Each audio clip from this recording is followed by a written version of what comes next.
Feelings come and go.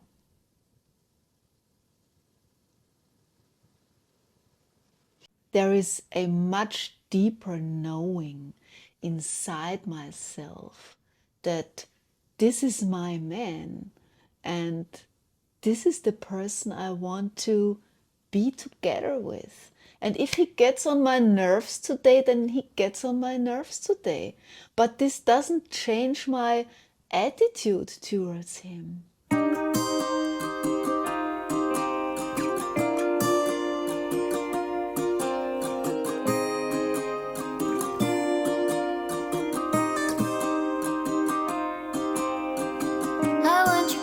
I want you next to me. My heart is beating faster than I can breathe. Oh, I want you next to me. Oh, I can't think straight. The walls are closing in. I see you walking like you were next to me. Oh, is it just a dream? And I want you.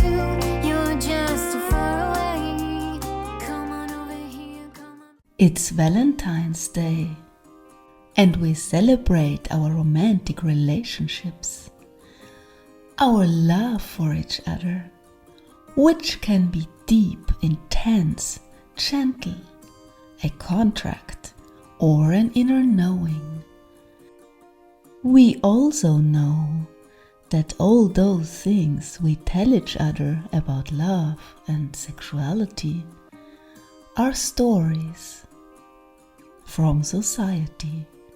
Stories like unconditional love or slow sex and holy sex. Sometimes these narratives help us to get a better understanding, and sometimes they don't reflect our inner being, our wishes, our needs, our nature. I look back at 30 years of relationship experience, 12 years together with my partner. I want to share my experience and wisdom. I want to encourage you to be in contact with your inner being, with your individual needs, your instincts, and your soul path, in order to choose as a self-empowered human being which stories suit you and which you want to reject to have a good relationship and a fulfilling life. In this video, I will have a closer look at relationship myth, especially those narratives which come from spiritual teachings, self-help and the coaching scene, and which come from society. The question for me and also for you as an individual being has to be, does this narrative resonate with my inner self? You don't have to swallow every narrative and every story some spiritual teaching or some cultural norm tells you. This is the process of individuation. You choose the things that belong to you and you reject those things and get rid of those things which don't belong to you.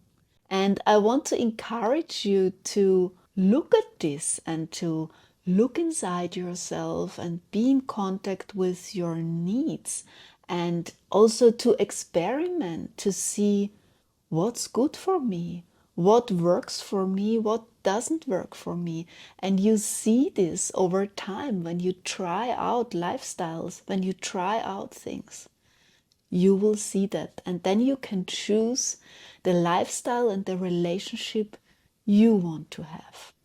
First relationship myth: unconditional love. This narrative wants to tell us that we should love unconditionally, because our natural way of loving discriminates some people or some situations, and we shouldn't discriminate anything. We should love every situation the same as we love another situation, and we shouldn't bind our love on certain conditions. No matter how this person is, no matter how this person behaves, no matter how the situation is, you have to love unconditionally no matter what happens. Sometimes this is also combined with misinterpreted tantric teachings. And in some of those groups, people say you can love everyone in a romantic way, no matter how this person looks like, no matter how this person smells, no matter if you like this person or not, no matter how the energy flows.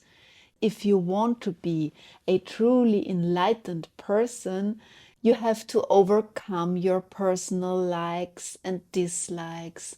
Then you will experience bliss and you will be enlightened. And yeah, this is not our human condition.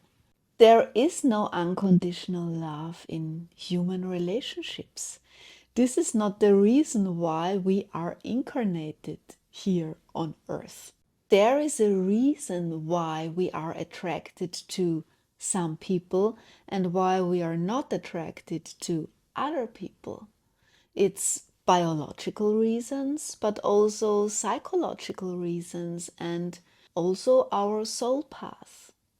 I would say the core of incarnated life is discrimination. We have to discriminate between people and situations in order to make good decisions, which are good for our individual being.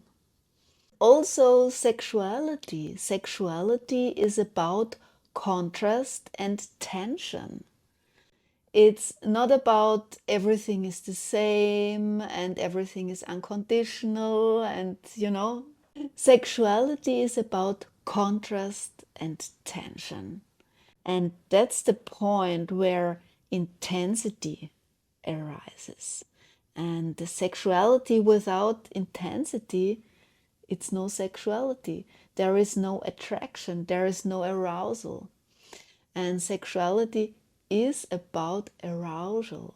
It's not about, oh, we are all nice to each other and we all love each other the same way. This is another type of love, and it can be also good in some situations, but not in a romantic partnership and not in sexuality, at least for most people. If you want to love unconditionally all the time, you put so much pressure on yourself to do something which is not in your nature and which will not fulfill you in your relationships, in your romantic relationships. But there is some truth in it. If there wasn't any truth in this narrative, people wouldn't tell each other this story. So what's helpful? Sometimes we are so stuck in our likes and dislikes that we become rigid and we demand so much from this other person that it's only conflict, or our expectations are so high that we don't find anyone who matches our expectations, our likes and dislikes. Then in such a situation, it's good to say, okay, these are my wishes, these are my likes and dislikes, but I love you anyways. We are all human beings with flaws, and we are just not perfect. And you cannot expect from another person to fulfill your expectations and your wishes all the time. It's not the job of this person. So, in such a situation, this unconditional love story can help you to become a little bit less rigid and to say, okay, I don't need to cling to my rigid likes and dislikes all the time. I can let it go. I can let you be how you are, and I love you anyways. Second relationship myth: complete independency. The narrative is, before you are ready for a relationship, you should become completely independent and self-loving in every aspect of your life. You should become emotionally independent, you should become financially independent, you should have transformed all your traumas and all your problems, and you should deal with your life in great sovereignty. You should have become a perfect human being, or maybe a godlike person. So I exaggerate a bit now, but basically this is the narrative, this is the teaching, which you find in some self-help books. This like loving yourself and being independent before you even think about having a relationship. And yeah, who is like that? Almost nobody. So when it comes to this teaching, almost nobody would have a relationship, because we would all be preoccupied with working on ourselves all the time. We learn in relationships and with relationships, and not outside of a relationship, in order to prepare for relationships. This is our human nature. We learn and transform in relationships. And also when you had a bad experience, when you had a trauma, you cannot work on this trauma, on this relationship pattern outside of a relationship, only outside of a relationship. The best way to resolve it is in a relationship, to experience a relationship which is better than what you experienced before, so that you can override your bad experience with a better experience in a new relationship. And again, there is some truth in this narrative that you should be independent and should love yourself in order to have a good relationship. If you are completely dependent and if you merge completely with another person, you're not aware of your own interests, you're not aware of your own being and your own individual needs. And then you will not have a happy relationship, you will not have a good relationship. And also, the other person doesn't see you, doesn't feel you, and doesn't get you as a whole person. He only gets you as an adaptation to him or her, and not your individual being. And you cannot take responsibility as an adult for your actions in your relationships when you don't have a certain degree of autonomy, independence, maturity, and self-love. Third relationship myth: slow sex and holy sex.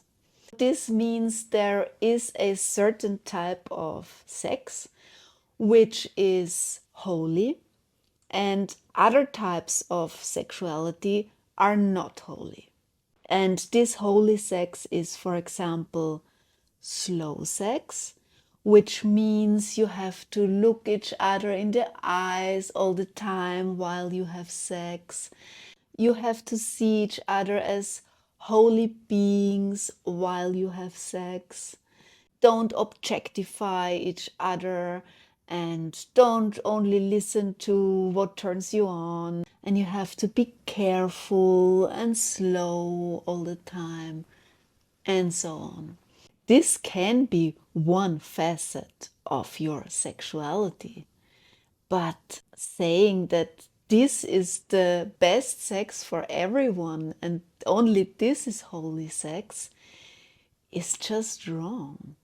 For example, I'm not so much turned on by looking each other in the eyes all the time because I tend to focus very much on my own lust, and then I look inside and I even close my eyes and I'm in contact with my bodily feelings and with my own emotions and with my lust, and I cannot look my partner in the eye all the time. This feels like, unnatural to me. It's like it feels like an exercise you make in school or something. Yeah. Also, I like to feel the energy and the dominance and the power of my partner, and not only this, careful and is everything right for you? If my partner would say every minute, oh, and is this right and is that right for you, I would be completely out of my flow process. I don't want to talk so much while I have sex. I'm not in this verbal space. I'm in a deep non-verbal space. Sexual arousal is about contrast and tension. And this difference and this contrast, this is interesting. And this excites you. And if everything is the same and everything is nice and everything is like this, yeah.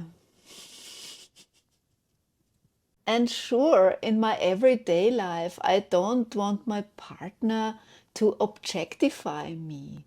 But in my sexuality, I don't think that there's anything wrong to also see each other as objects of lust and desire. That's sexuality.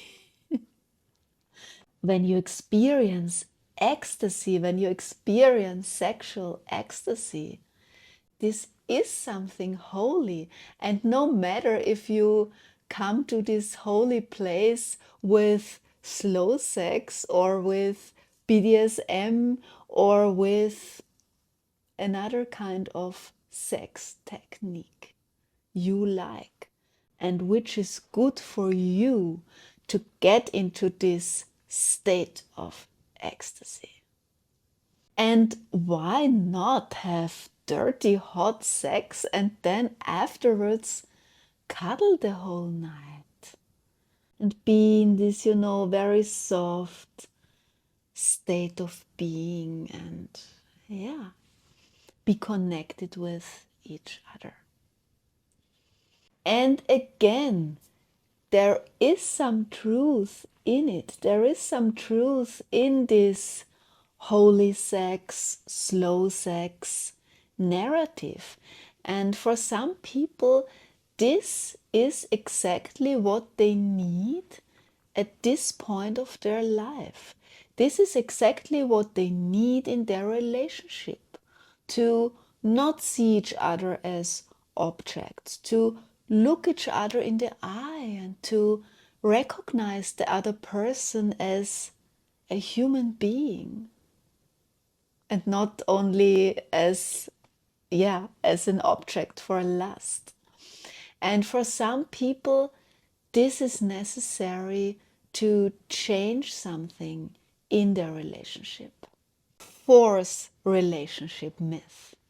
This is: love is an emotion we should have all the time in a relationship.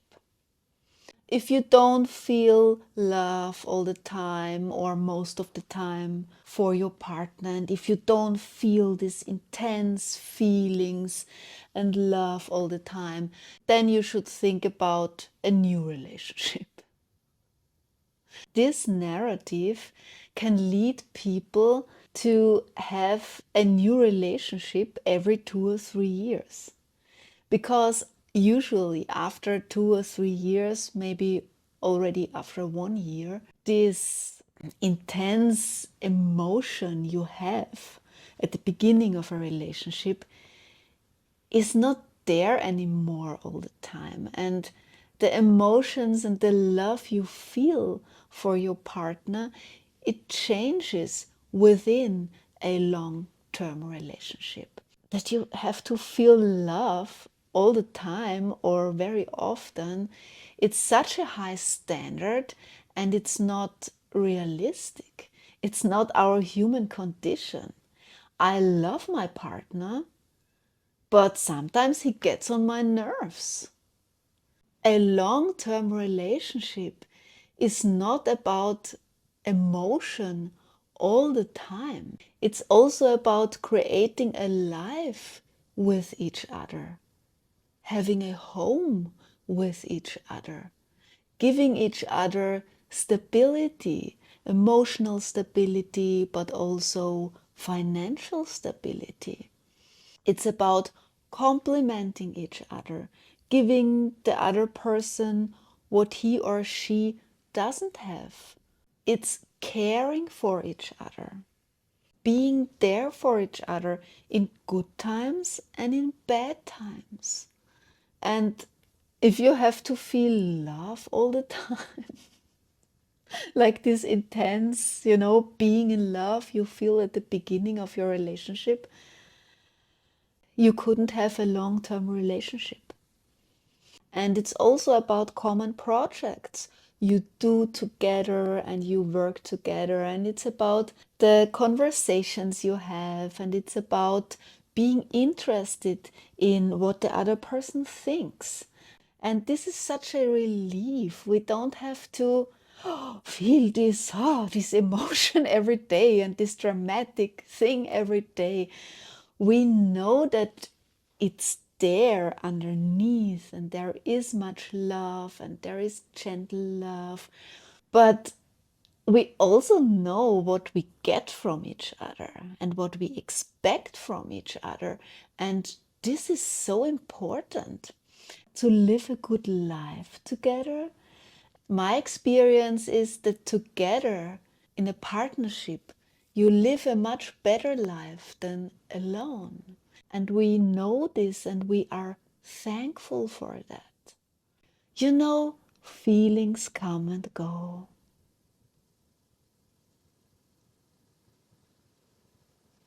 There is a much deeper knowing inside myself that this is my man and this is the person I want to be together with. And if he gets on my nerves today, then he gets on my nerves today. But this doesn't change my attitude towards him. I don't run away. I don't say goodbye only because today I don't feel like it. Yeah, and I'm also happy that he thinks this way. I don't need a man who only wants to feel certain feelings and I have to give him those feelings all the time. This would be horrible. Horrible. That I have to give him those feelings all the time so that he stays with me. Yeah. And again, there is some truth in this narrative.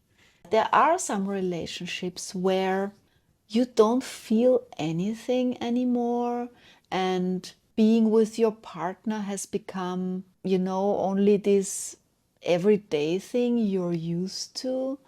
You're only together out of because you don't know what else to do.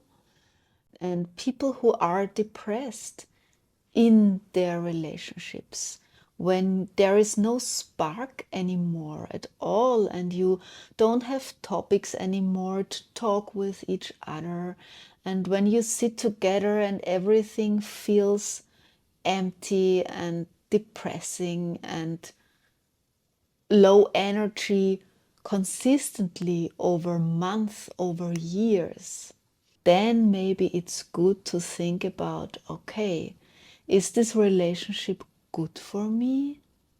Are we still good for each other? When your inner fire gets smaller and smaller with this person, and you cannot grow, and you cannot, I mean, not everybody wants to grow, yeah. You don't have to grow if you don't want, yeah. Also, there are some relationships which are very stable and people are content with each other, not growing much, and this is also okay. But if you want something different than your partner, and if at least one person is depressed and feels bad all the time, then you can rethink your relationship. Now I come to the end again, and at the end of the video I usually talk about the symbol of the video, and the symbol of this video is this relief about this loving couple. This relief stands in our bedroom and it accompanies my partner and me. The lovers, they are connected with each other, and they are also two separate beings. And this is the case in a good relationship, that you always come back to this connection you have with each other, but you also always come back to yourself, to your own inner being, and to your needs and your soul path, your soul space. It's always this back and forth in a relationship, being connected with yourself and the transcendent, and being in connection with your partner. Thank you for listening.